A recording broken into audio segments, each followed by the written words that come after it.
அனைவருக்குமே வணக்கம். சற்று முன் கிடைத்திருக்கக்கூடிய ஒரு மிக மிக முக்கியமான செய்தி ஒன்று வெளியாகியுள்ளது. சற்று முன் உதயநிதி ஸ்டாலின் சிறையில் அடைப்பு.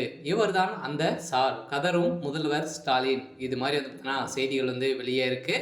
இந்த அண்ணா பல்கலைக்கழகத்தில் நடந்த பாலியல் விவகாரத்தின் அடிப்படையில் இப்போ இறுதி தீர்ப்பு வழங்கியிருக்கக்கூடிய நிலையில் தகுந்த ஆதாரங்கள் சிக்கிய சம்பவத்தின் அடிப்படையில் தான் இப்போ உதயநிதி ஸ்டாலின் அவர்கள் சிக்கியிருக்காரு.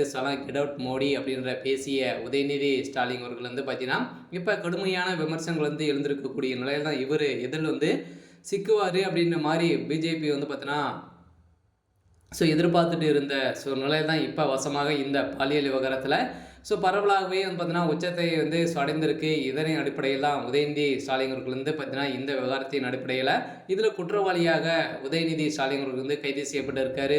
தமிழகத்தில் பெரும் பரபரப்பை ஏற்படுத்திற்கு மீண்டும் திமுகவுடைய தலைமையகத்துக்கு பார்த்தீங்கன்னா சட்ட ஒழுங்கை மீறி நடந்துட்டு இருக்காங்க. இதனால் பார்த்தீங்கன்னா இவர் மீது வழக்கு பதிவு செஞ்சுருக்காங்க. இவர் பேசக்கூடிய பேச்சுகள் எதுவுமே சரியில்லை அப்படின்ற மாதிரி தான் இவர் மீது வழக்கு பதிவு செஞ்சுருக்காங்க. ஆளுநர் அவர்களே பார்த்தீங்கன்னா இவர் மீது வழக்கு பதிவு செய்து தான் இந்த வழக்கின் அடிப்படையில் உதயநிதி ஸ்டாலின் அவர்கள் சிறையில் அடைக்கப்பட்டிருக்காங்க. இதை பற்றி இந்த வீடியோவில் பார்க்கலாம். அதுக்கு முன்னாடி நம்ம சேனலுக்கு இப்போ தான் நீங்கள் முதல் முறையாக வந்திருக்கீங்க அப்படின்னா மறக்காமல் நம்மளுடைய சேனலை சப்ஸ்கிரைப் பண்ணி சப்போர்ட் பண்ணுங்கள். வாங்க வீடியோக்குள்ளே போகலாம். பார்த்தீங்கன்னா உதயநிதி ஸ்டாலின் அவர்கள் ஏற்கனவே இந்த பாலியல் விவகாரத்தில் அண்ணா பல்கலைக்கழகத்தில் நடந்த சம்பவத்தின் அடிப்படையில் அதில் பார்த்தீங்கன்னா அவருடைய பேர் அடிபட்டு இருந்தது இல்லையா. இதில் உதயநிதியுடைய நண்பராக தான் ஞானசாகர் அவர்கள் இருக்கார். இதன் அடிப்படையில் அவர் எக்கச்சக்கமான வீடியோக்கள் மூலமாக உதயநிதி ஸ்டாலின் அவர்கள் பேசிய சம்பவத்தின் அடிப்படையில் இது தகுந்த 50க்கும் மேற்பட்ட வீடியோக்கள் இப்போ ரிலீஸ் செய்திருக்கக்கூடிய நிலையில் தான் இப்போ உதயநிதியுடைய கதை ஒட்டுமொத்தமாக முடிந்திருக்கு.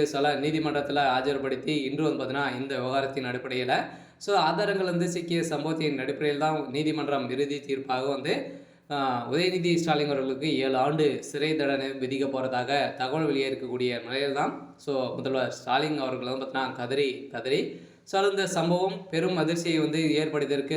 தமிழகத்தில் பார்த்தீங்கன்னா திமுகவுடைய ஆட்சி நிலைக்கிறதுக்கான வாய்ப்புகள் இல்லை. இவங்க சட்ட ஒழுங்கை மீறி நடந்துட்டு ஒரு தகுதிகளே இல்லை அப்படின்ற மாதிரி தான் இப்போ வெளியேறக்கூடிய செய்தியின் அடிப்படையில் தான் முதல்வர் ஸ்டாலின் அவர்கள் பார்த்தீங்கன்னா பேச்சை பார்த்தீங்கன்னா இவருக்கு இவருடைய பேச்சின் அடிப்படையில் திமுகவுடைய ஆட்சி நடத்தக்கூடிய தகுதிகள் இல்லை அப்படின்ற மாதிரி தான் இப்போ தகவல் வழியாக இருக்குது. பார்த்தீங்கன்னா கூடிய விரைவில் முதல்வர் ஸ்டாலினுடைய பதவி பறிக்கப்பட போகிறதாக தகவல் வழியாக இருக்குது. கூடிய விரைவில் பார்த்தீங்கன்னா திமுகவில் ஆட்சி மாற்றம் நடக்கலாம். இருந்தாலும் முதல்வர் ஸ்டாலின் அவர்களும் உதயநிதி ஸ்டாலின் அவர்களும் பார்த்தீங்கன்னா இப்போ அவர் செய்த சம்பவத்தின் அடிப்படையில் அவருடைய வாய்க்கொழுப்பாலே பார்த்தீங்கன்னா திமுகவுடைய தலைமையகத்துக்கு நிறைய சிக்கலை சிக்கியிருக்காங்க.